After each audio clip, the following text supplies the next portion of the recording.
அன்பான கர்த்தருடைய பிள்ளைகளே, ஆண்டவராகிய இயேசு கிறிஸ்துவின் நாமத்தினாலே உங்கள் யாவருக்கும் எங்கள் அன்பையும் வாழ்த்துதலையும் தெரிவித்துக் கொள்கிறோம். இப்பொழுதும் சோசன் ஜெனரேஷன் அசம்பிளியின் போதகர் ரெவரண்ட் டாக்டர் விக்டர் விமல் அவர்கள் கர்த்தருடைய செய்தியினை உங்கள் மத்தியிலே பகிர்ந்து கொள்வார்கள். நீங்கள் கேட்டு பயனடையுங்கள். கர்த்தர் உங்களை ஆசீர்வதிப்பாராக. ஆமென்.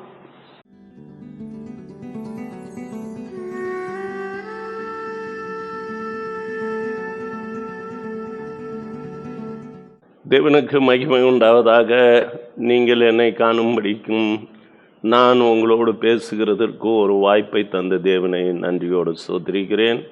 இந்த நாளினுடைய செய்திக்கு ஆதாரமாக ஆபகுக் 2வது அதிகாரம் 3ஆம் வசனத்தை மையமாக வைத்து உங்களோடு பேச விரும்புகிறேன். ஆவியானவர் உங்களுக்கு உதவி புரிவாராக.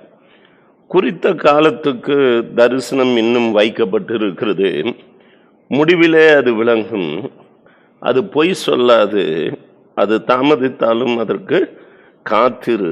அது நிச்சயமாய் வரும். அது தாமதிப்பது இல்லை. இந்த செய்திக்கு தலைப்பாக காலத்திற்கு காத்திரு என்கின்ற தலைப்பை உங்கள் மத்தியில் வைக்க விருப்பப்படுகிறேன். அநேகருடைய வாழ்விலே பொறுமையின்மை அல்லது தேவ செயலுக்கு காத்திராமை, அவசரப்பட்டு முடிவெடுக்கிறது, பிரச்சனைகளை வளர்த்து கொள்கிறது. அநேக மக்கள் சிக்கலில் அகப்பட்டு தொலைபேசியின் மூலமாக, கடிதங்கள் மூலமாக ஊழியர்களை அணுகும் பொழுது அவர்கள் வேதத்தில் உள்ள வசனங்களை ஆதாரமாக கொண்டு அவர்களுடைய ஆத்ம திருப்திக்காக அல்லது அவர்களை பக்குவம் அடையும்படிக்காக சில வார்த்தைகளை எழுதுகிறது, சொல்லுகிறது, ஜெபிக்கிறது உண்டு. அதைத்தான் உங்கள் மத்தியிலே நான் சொல்ல விருப்பப்படுகிறேன். குறித்த காலத்துக்கென்று தரிசனம் வைக்கப்பட்டிருக்கிறது. அது முடிவிலே விளங்கும். தாமதித்தாலும் அது நிச்சயம் வரும். அது தாமதிப்பது இல்லை என்கின்ற கருத்தை நாம் பார்க்கும் பொழுது, எல்லா பிரயாசங்களுக்கு மத்தியிலே தேவன் சில காலங்களையும் நேரங்களையும் நிர்ணயித்து இருக்கிறார். வேதத்தை ஆராய்ந்து பார்க்கும் பொழுது பிரசங்கி 9வது அதிகாரம் 11ஆம் வசனத்தை பார்க்கும் பொழுது, நான் திரும்பி கொண்டு சூரியனுக்கு கீழே கண்டதாவது, ஓடுகிறதற்கு வேகம் உள்ளவர்களின் வேகமும் யுத்தத்துக்கு சௌரியவான்களின் சௌரியமும் பிழைப்புக்கு ஞானம் உள்ளவர்களின் ஞானமும் போதாது, ஐஸ்வர்யம் அடைகிறதற்கு புத்திமான்களின் புத்தியும் போதாது, தயவு அடைகிறதற்கு வித்வான்களின் அறிவும் போதாது. அவர்கள் எல்லாருக்கும் சமயமும் தேவ செயலும் நேரிட வேண்டும் என்று குறிப்பிடப்படுகின்றன.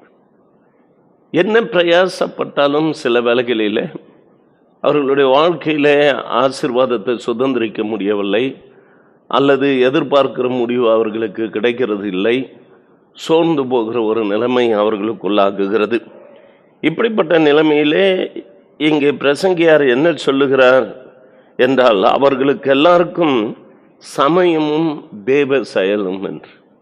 சமயமும் தேவ செயலும் மாத்திரமல்ல, பிரசங்கியின் புத்தகம் 8வது அதிகாரம் 6ஆம் வசனம், எல்லா காரியத்துக்கும் காலமும் நியாயமும் உண்டு, ஆதலால் மனுஷனுக்கு நேரிடும் சஞ்சலம் மிகுதி என்பதை அவர் கண்டுபிடித்து இருக்கிறார். எனவே 5 விதமான பிரயாசங்களை குறிப்பிட்டு, அந்த 5 விதமான பிரயாசங்களிலும் அவனுடைய ஐஸ்வர்யமோ அறிவோ புத்தியோ ஞானமோ பலனோ வேகமோ எதுவுமே போதாது.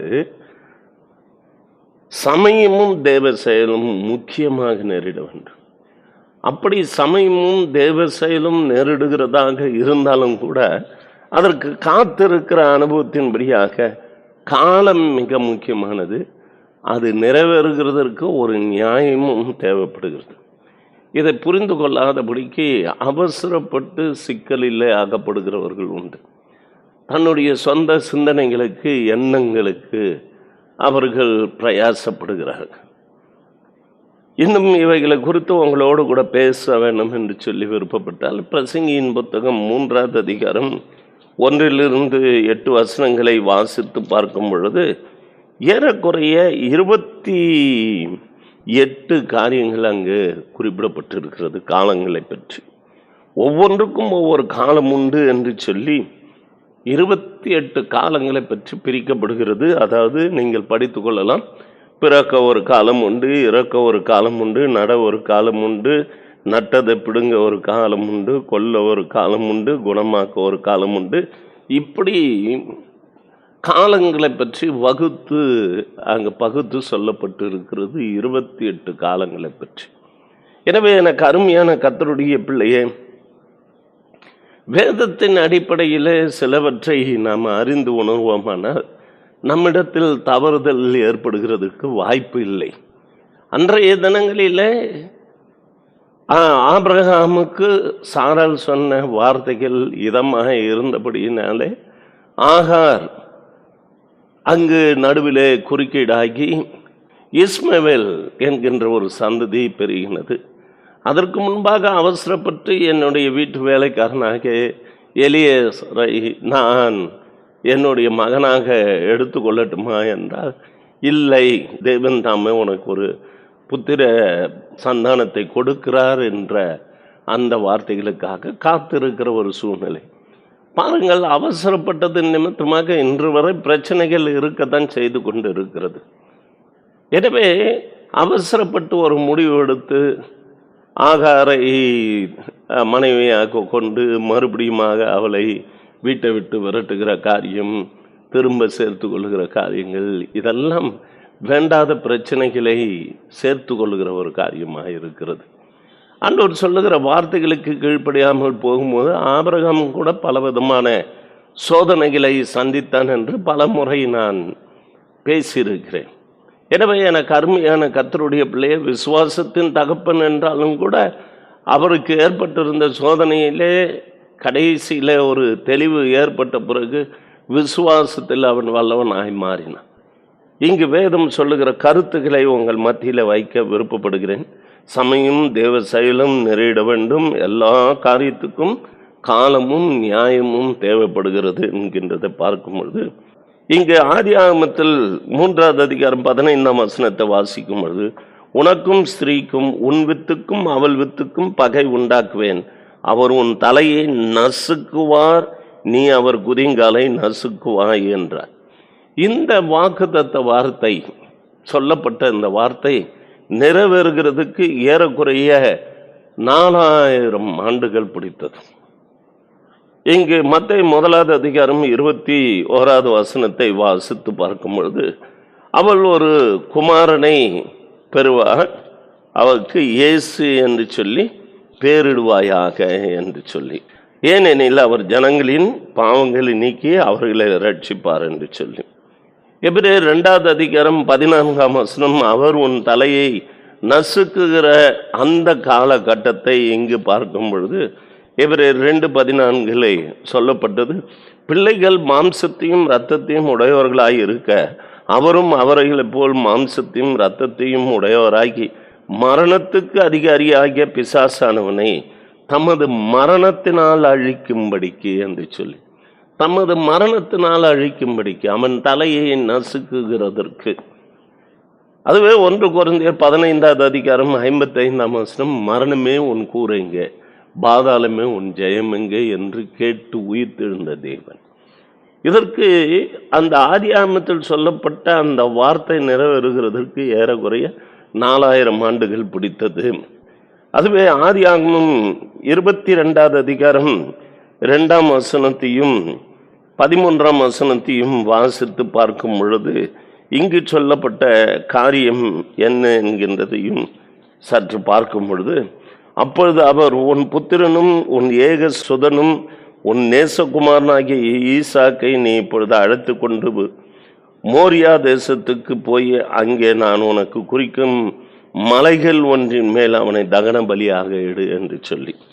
எனவே 13ஆவது வசனத்தில் வாசித்து பார்க்கும் பொழுது, ஆபிரகாம் தன் கண்களை ஏறெடுத்து பார்க்கும் பொழுது ஏதோ பின்னாக புதரில் தன் கொம்புகள் சிக்கி கொண்டிருந்த ஒரு ஆட்டுக்கடாவை கண்டான். அப்போது ஆபிரகாம் போய் கடாவை பிடித்து அதை தன் குமாரனுக்கு பதிலாக தகன பலியிட்டான். விசுவாசத்தில் தன்னுடைய மகனை, சிரேஷ்ட புத்திரனை பலியிடுகின்ற அந்த சூழ்நிலை வரும்போது அவன் விசுவாசத்தோடு பலியிடுகிறதற்கு தயாரானால், ஆனால் கர்த்தர் தடுத்து நிறுத்தினார். அப்பொழுது புதரில் சிக்கின ஒரு ஆட்டுக்குட்டியை கண்டு அதை பலியிட்டதை இங்கு நம்ம பார்க்கிறோம். ஆட்டுக்குட்டி யார்? தேவாட்டுக்குட்டி. அந்த மகன் சிரேஷ்ட புத்திரன் யார்? ஒரே பேரான குமாரன் யார்? நம்முடைய ஆண்டவராகிய இயேசு கிறிஸ்து தம்முடைய ஒரே பேரான குமாரனை இந்த உலகத்துக்கு தந்தரிலி இவ்வளவாய் உலகத்தில் அன்பு கூர்ந்தார் என்கின்ற யோவான் 3:16 எபேசியர் 5:2 கிறிஸ்து நமக்காக தம்மைத்தாமே ஜீவபலியாய் சுகந்த வாசனையான பலியாக தம்மை ஒப்பு கொடுத்தார் என்கின்றதையும், அதே போன்று எபிரேயருக்கு எழுதின நிருபம் 9:14 நித்திய ஆவினாலே தம்மைத்தாமே பழுதற்ற பலியாக தேவனுக்கு ஒப்பு கொடுத்த கிறிஸ்துவனுடைய ரத்தம் ஜீவனுள்ள தேவனுக்கு ஊழியம் செய்கிறதற்காக என்று சொல்லப்படுகிற அந்த வார்த்தையின்படியாக பழுதற்ற பலியாக தேவனுக்கு ஒப்பு கொடுக்கப்பட்டவர் இயேசு கிறிஸ்து என்கின்றது. அது நிறைவேறுகிறதற்கு ஏறக்குறைய இங்கு வேதம் சொல்லுகிற பிரகாரமாக பார்த்தா 2000 2033 ஆண்டுகள். இது ஏறக்குறைய ஒரு கணக்கு தான்.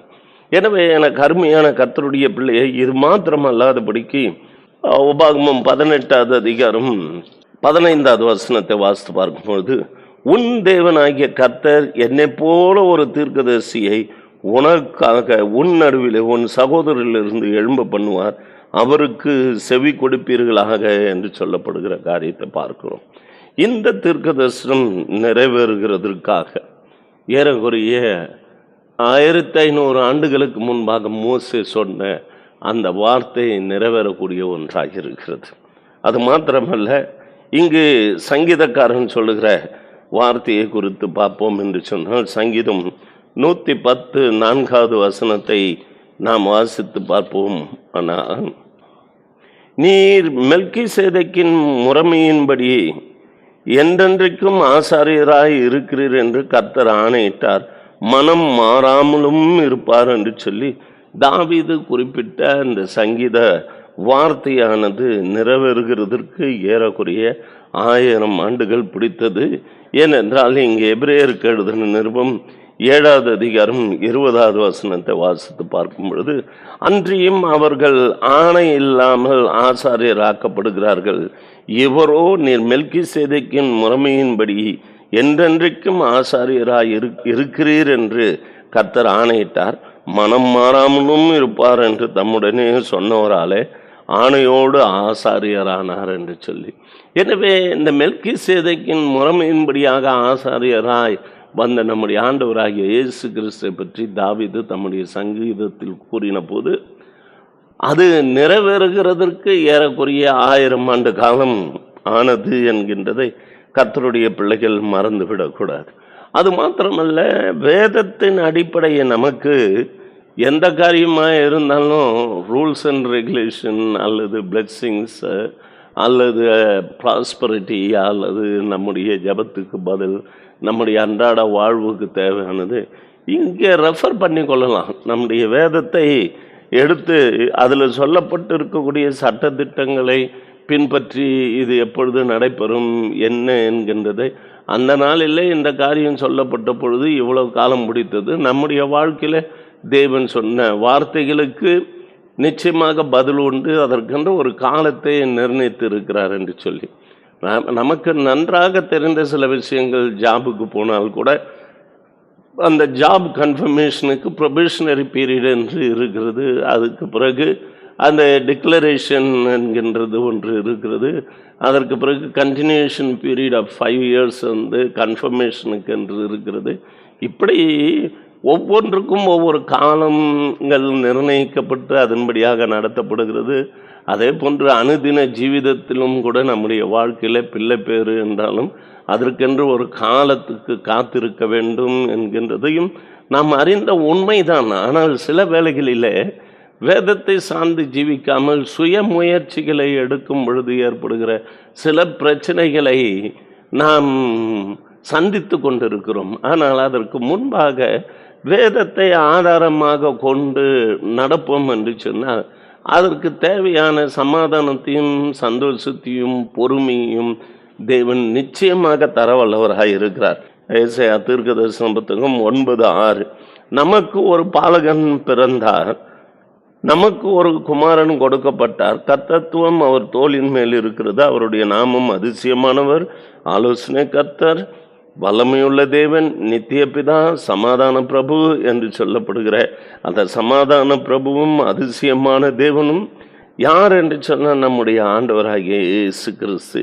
இவர் பிறக்கிறதற்காக சொல்லப்பட்ட வார்த்தைகள் ஏறக்குறைய 790 ஆண்டுகளுக்கு முன்பாக நடைபெற்ற ஒரு சம்பவம் என்கின்றதை கர்த்தருடைய பிள்ளைகள் புரிந்து கொள்ள வேண்டும். இதையே மீகா தீர்க்க தரிசன புத்தகம் 5வது அதிகாரம் 2ஆம் வசனத்தை வாசித்து பார்க்கும் பொழுது, எப்பிராத்தா எனப்பட்ட பெத்லகேமே, நீ யூதாவில் உள்ள ஆயிரங்களுக்குள்ளே சிறிதாய் இருந்தாலும் இஸ்ரவேலை ஆளப்போகிறவர் உன்னிடத்திலிருந்து புறப்பட்டு என்னிடத்தில் வருவார், அவர் புறப்படுதல் அனாதி நாட்களாய் பூர்வத்தினுடையது என்று சொல்லப்படுகிறது. எனவே இந்த காலங்களை பார்க்கும் பொழுது முக்கியமாக இயேசு கிறிஸ்துவை குறித்ததான காலத்தை தான் நான் இப்பொழுது வகுத்து சொல்லுகிறேன். ஒவ்வொன்றுக்கும் ஒவ்வொரு காலத்தை தேவன் நிர்ணயம் பண்ணியிருக்கிறார்.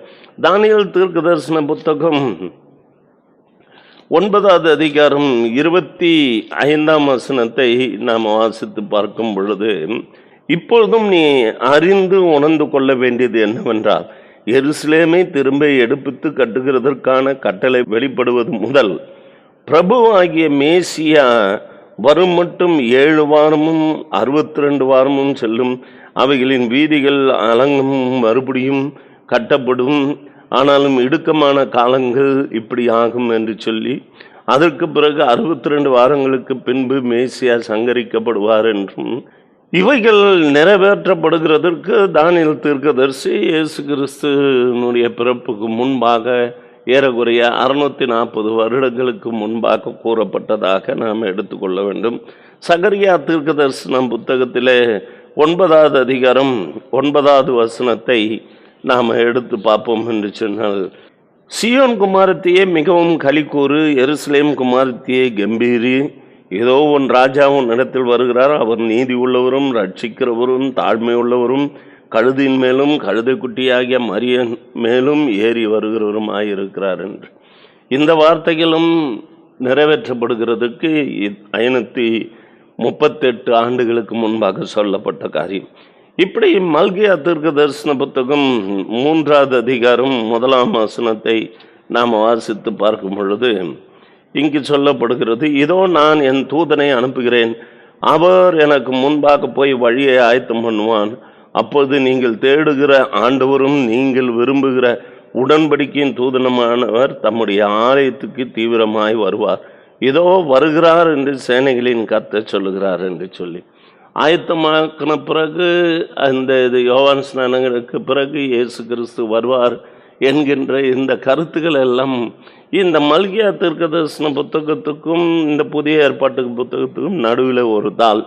அதை திருப்புகிறதற்கு மாத்திரம் ஏறக்குறைய இருண்ட காலம் என்கின்ற ஒரு 400 வருஷம் பிடித்தது என்று சொல்லி பார்க்கிறோம். அந்த தீர்க்க தரிசனங்கள் எல்லாம் நிறைவேறினது.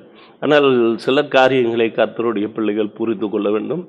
இண்டிவிஜுவலுடைய வாழ்க்கையில் இப்படிப்பட்ட சம்பவங்கள் நடைபெற்று இருக்கிறதா என்கின்றதை நாம் ஆராய்ந்து பார்க்கும் பொழுது, ஆதியாகமம் 12வது அதிகாரம் 1ஆம் வசனத்திலையும் 2ஆம் வசனத்தையும் 4ஆம் வசனத்தையும் நாம் வாசித்து பார்க்கும் பொழுது, இங்கு ஆபிரகாமை தேவனை அழைத்து, நான் உன்னை பெரிய ஜாதியாக்கி உன்னை ஆசீர்வதித்து உன் பேரை பெருமைப்படுத்துவேன், நீ ஆசீர்வாதமாக இருப்பாய் என்கின்றதும், அப்படி சொல்லும் பொழுது அவன் ஆரானை விட்டு புறப்படும் பொழுது 75 வயது உள்ளவனாக இருந்தான்.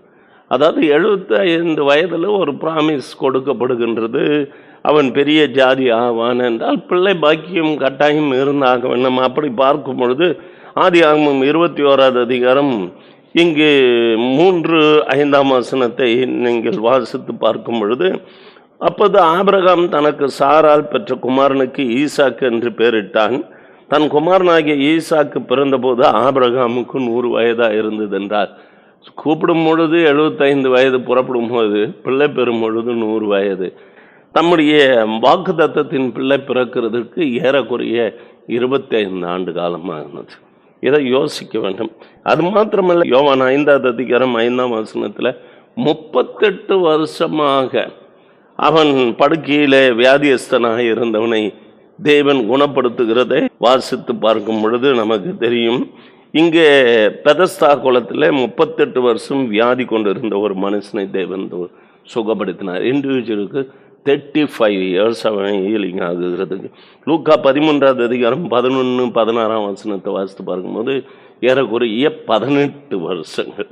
இந்த 18 வருஷம் எவ்வளவும் நிமிரக்கூடாத கூனியாக இருந்தவள், விசுவாசத்தின் தகப்பனாகிய ஆபிரகாமினுடைய குமாரத்தையே தேவன் குணப்படுத்தினார். மார்க் 5ஆம் அதிகாரம் 25ஆவது வசனத்தை வாசித்து பார்க்கும்போது ஏறக்குறைய 12 வருஷம் என்று சொல்லி பார்க்கிறோம். அந்த பெரும்பாடு உள்ள ஸ்திரீயை தேவன் குணப்படுத்தினதை பார்க்கிறோம். எரிகோ மதில் விழுகிறதற்கு யோசுவாவின் புத்தகம் 6ஆவது அதிகாரம் 1, 3, 4, 20ஆவது வசனங்களை வாசித்து பார்க்கும் பொழுது ஏறக்குறைய 7 நாள் பிடித்தது என்று சொல்லி பார்க்கிறோம். 6 நாள் சுற்றி வர 7ஆவது நாள் சுற்றி வரும்போது எக்காலத்தை ஊதுகையில் அந்த மதில் இடிந்து விழுந்ததை பார்க்கிறோம். இப்பொழுதும் யோவான் 11ஆவது அதிகாரம் 39ஆவது வசனம் லாசருவை எழுப்ப புறப்பட்டு போகும்போது இப்பொழுது 4 நாள் ஆயிற்று, நாருமே என்று சொன்னார்கள். ஆனாலும் தேவன் அற்புதத்தை செய்தார் என்று சொல்லி பார்க்கிறோம். அதே போன்று எம்மாவூர் சீஷர்கள் மத்தியிலே லூக்கா 24, 21ஆவது வசனம், இப்போதும் 3 நாள் ஆயிற்றே, அவர் எழுந்திருப்பார் என்று காத்திருந்தும் இன்னும் காணவில்லையே என்கின்ற ஒரு எதிர்பார்த்தல் கர்த்தர் உயிர்த்து எழுந்தார் 3ஆவது நாளில். அதே போன்று இங்கு கானாவூர் கல்யாணத்துக்கு புறப்பட்டு போகும் பொழுது அங்கு யோவான் 2:4 வாசிக்கும் பொழுது, ஸ்ரீயே எனக்கும் உனக்கும் என்ன, என் வேலை இன்னும் வரவில்லை என்று சொல்லி காத்திருக்க வைத்து அந்த நாளிலே அந்த தண்ணீரை திராட்சரசமாய் மாற்றி ஒரு அற்புதத்தை செய்கிறதற்கு அந்த நாளில் சில மணி நேரங்கள் பிடித்தது. எனவே வாழ்க்கையில் ஒரு நிமிஷம் பிடிக்கலாம், ஒரு சில மணி நேரங்கள் பிடிக்கலாம் தேவன் அற்புதத்தை செய்கிறதற்கு. அவருக்கு சமயம் தேவ செயலும் நேரிடும் என்று சொன்னால் அதில் காலங்களும் நியாயமும் சரியாக இருக்குமானால், ஆண்டவருடைய சித்தம் நடைபெற வேண்டும் என்று சொன்னார் சரியான நேரத்தில் அந்த நேரத்திலேயே அற்புதத்தையும் அதிசயத்தையும் செய்ய தேவன் வல்லமையுடையவராக இருக்கிறார் என்கின்றதை அநேக காரியங்களை குறித்து எடுத்து காட்ட முடியும். ஆனாலும் இப்பொழுது நாம் பார்த்த பகுதிகளை ஆராயும் பொழுது இயேசு கிறிஸ்துவனுடைய பிறப்பை குறித்ததான வெளிப்பாட்டுக்கு மாத்திரம் 4000 வருஷம், 2000 வருஷம், 1500 வருஷத்துக்கு முன்பாக, 1000 வருஷத்துக்கு முன்பாக, 790 வருஷத்துக்கு முன்பாக, 640 வருஷங்களுக்கு முன்பாக, 538, 400 வருஷங்களுக்கு முன்பாக, 38 வருஷம், 25 வருஷம், 18 வருஷம், 12 வருஷம் என்னுமாக 1 வருஷம், 7 நாள், 4 நாள், 3 நாள், ஒரே நாள், 1 மணி நேரத்திலேயும் சில அற்புதங்களை நடைபெற்றதை உங்களுக்கு ஒரு தோராயமாக காண்பித்திருக்கிறேன். எனவே கர்த்தருடைய பிள்ளைகளை, காலமும் நியாயமும் நிர்ணயிக்கப்பட்டு இருக்கிறது, சமயமும் தேவ செயலும் நேரிட வேண்டும் என்கின்றதை அறிந்து உணர்ந்தவர்களாய் பொறுமையோடு கூட காத்திருங்கள். அதற்காக 1000 வருஷம் காத்திருக்குமா? மனிதனுடைய வாழ்க்கை அவனுடைய பலத்தின் மிகுதினால் 80 வருஷம். ஆனாலும் சொல்லப்படுகின்ற வார்த்தை அதற்காக குறிப்பிடப்படுகின்றது என்றால் எல்லாவற்றுக்கும் தேவ செயலும் சமயமும் நேரிட வேண்டும் என்கிறது மிக முக்கியமானது. காலமும் நியாயமும் மிக முக்கியமானது. கர்த்தருக்கென்று காத்திருக்கிறவர்கள் ஒருபோதும் வெட்கப்பட்டு போனதில்லை என்பதை உணர்ந்தவர்களாக நாம் வாழ வேண்டும். நம் மனதை பக்குவப்படுத்தி கொள்ள வேண்டும். அவசரப்பட்டு ஆபிரகாமை போலவோ இன்னும் அநேக பரிசுத்தவான்கள் வேதத்தில் குறிப்பிடப்பட்டிருந்த ராஜாக்கள் இப்படி அநேக காரியங்களை நான் எடுத்துரைக்க முடியும். நமக்கு புரிகிற அளவில் காலத்திற்காக காத்திரு என்கின்ற தலைப்பின் கீழாக உங்களோடு கூட பேசியிருக்கிறேன். நாம் ஜெபம் பண்ணுவோம். நல்ல தேவன் ஆகிய கர்த்தாவே, உம்மை நன்றியோடு ஸ்தோத்திரிக்கிறோம், துதிக்கிறோம். ஏதோ மக்கள் மத்தியில் பேசின டோட்டல் எக்ஸ்ட்ராக்ட் என்ன என்று சொல்லி பார்க்கும் பொழுது இதனுடைய சார அம்சம் முக்கியமாக காலத்திற்கு காத்திருக்க வேண்டும் என்கின்றதும் 4 காரியம் தேவ செயலும் சமயமும் மிக முக்கியமானது. காலமும் நியாயமும் மிக முக்கியமானது. எடுத்துக்கொள்கிற காரியங்களிலே நியாயம் காணப்பட வேண்டும், தேவ செயல் வெளிப்பட வேண்டும் என்கின்றதை பற்றி மக்கள் மத்தியிலே பேசியிருக்கிறேன். எனவே காத்திருக்கிற பிள்ளைகள், திருமணத்துக்காக காத்திருக்கிற மக்கள், அவர்கள் எதிர்பார்த்து சோர்ந்து போன காரியங்கள் எல்லாம் இன்னும் காத்து கொண்டு இருக்கிறார்களே, இனி காலம் முடிந்த பிறகு அது நிறைவேறி என்ன பிரயோஜனம்? ஆனால் வேதம் சொல்லுகிறது அவர்களுடைய காலத்திலேயே நடைபெறக்கூடியதாக இருக்கிறது என்பதை நாங்கள் அறிந்திருக்கிறோம். எனவே எதிர்பார்க்கிற பிள்ளைகளுடைய நியாயங்கள் எதுவோ அவைகளெல்லாம் நிறைவேற்றப்பட வேணுமா ஜெபிக்கிறோம். எதை அவர்கள் எதிர்பார்த்து இருக்கிறார்களோ எனக்காக யாவையும் செய்து முடிக்கிற தேவன் என்று அந்த வார்த்தையின்படியாக சங்கீதம் 138:8 சங்கீதம் 62:5 நான் நம்புகிறது அவரால் வரும் என்று உண்மையோடு பயபக்தியோடு கூட இருக்கிற பிள்ளைகளுடைய வாஞ்சிகள் தாகங்கள் எல்லாம் நிறைவேற்றப்பட்டு அவர்களை தேவரீதியில் கட்டும்படிக்காக, உயர்த்தும்படிக்காக, பலப்படுத்தும்படிக்காக, வியாதி பலவனங்கள் எல்லாவற்றிலிருந்து விடுதலை கட்டளிடும்படிக்காக இந்த வேளையில ஜெபிக்கிறேன். உம்முடைய பிரசன்னம் ஒவ்வொருவரையும் தொடுவதாக. இயேசுவே, எங்கு கர்த்தருடைய ஆவியானவர் உண்டோ அங்கு விடுதலை உண்டு என்று சொல்லப்பட்டு இருக்கிறது. அதன்படியாக விடுதலை கட்டளிடும். குமாரன் விடுதலை ஆக்கினால் மெய்யாகவே விடுதலை ஆவீர்கள் என்று சொல்லப்படுகிற யோவான் 8:36 நினைவு கொண்டு பார்க்கிறோம். எனவே சத்தியத்தையும் அறிவீர்கள், சத்தியம் உங்களை விடுதலையாக்கும் என்கின்ற வாசனம் 8:32 கிரியை செய்ய வேணுமா ஜெபிக்கும். கிருபையாய் காத்து கொள்வீராக. இயேசுவின் நாமத்தில் பிதாவே, ஆமென். கர்த்தர்களை ஆசீர்வதிப்பாராக. அன்பானவர்களே, இப்பொழுதும் நீங்கள் கேட்ட இந்த செய்தி உங்களுடைய ஆவிக்குரிய வாழ்வுக்கு மிகவும் பிரயோஜனமாக இருந்திருக்கும் என்று சொல்லி நாங்கள் கர்த்தருக்குள் நம்புகிறோம். நீங்களும் எங்களோடு கூட தொடர்பு கொள்ளலாம். எங்களுடைய விலாசம் ரெவரண்ட் டாக்டர் விக்டர் விமல், சோசன் generation assembly, number 97 church street, Govindaraj Nagar, Bagayam, Vellore 632002, Tamil Nadu, south India. எங்களுடைய தொலைபேசி எண்கள் 0416226119. எங்களுடைய மொபைல் நம்பர் 9443346119. கர்த்தர் தாமே உங்களை ஆசீர்வதிப்பாராக. ஆமென்.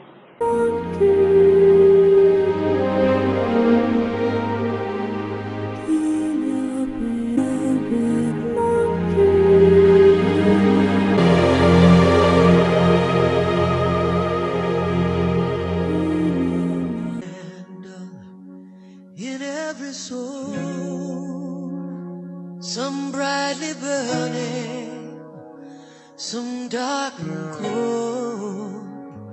There is a spirit who brings a fire, ignites a candle, and makes it whole. So carry your candle, run to the darkness, seek out the hopeless, confused and torn, and hold out your candle for all to see. Take your candle and go light your world.